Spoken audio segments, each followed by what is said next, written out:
નમસ્તે મિત્રો, ISRPG ન્યૂઝમાં આપનું હાર્દિક સ્વાગત છે। હું છું બ્યુરો ચીફ દિનેશ કુમાર બાબરિયા ગેટ। પવિત્ર યાત્રાધામની ગરિમા વધારે છે જ્યારે ઉનાળાની મોસમ શરૂ થતા ઠંડા પાણીનું પરબ ખુલ્લું મૂકવામાં આવ્યું।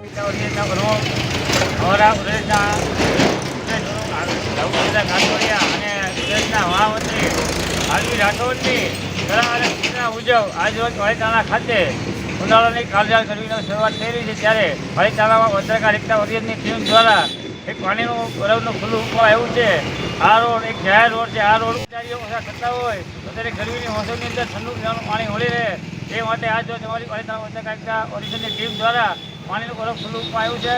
વધારે વધારે રાહદારીઓ અમારી બરફનો લાભ લે એવી અમારી દરેક લોકોને અપીલ છે। ખૂબ સરસ રીતે સમગ્ર ગુજરાતમાં જ્યારે પત્રકાર એકતા પરિષદ કામ કરી રહ્યું હોય, ખૂબ મજબૂત સંગઠન હોય ત્યારે આજરોજ પાલિતાણા અમારા અબ્બાસભાઈની આગેવાનીમાં, પ્રમુખશ્રીની આગેવાનીમાં સાથે તમામ પત્રકાર મિત્રોની સહકારથી રાહદારીઓ માટે આ ગરમીનું મોસમ શરૂ થયું હોય ત્યારે ખૂબ સરસ રીતે પાણીના પરબનું એક આયોજન કર્યું છે। ખાસ કરીને ગરમીનો મોસમ છે અને જાહેર જનતા ત્યારે પત્રકાર પરિષદ દ્વારા આવું એક પગલું ભરવામાં આવ્યું છે સેવાથી, એને હું બિરદાવું છું।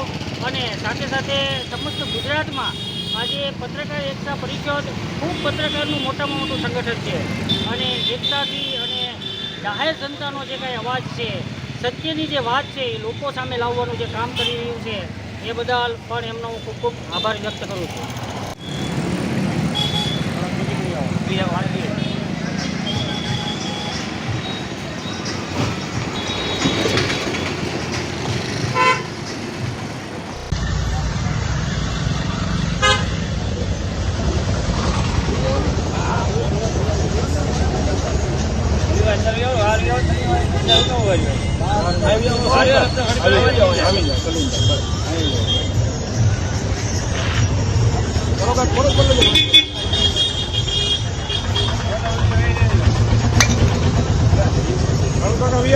કાળુ કાકા તમે બી આવો।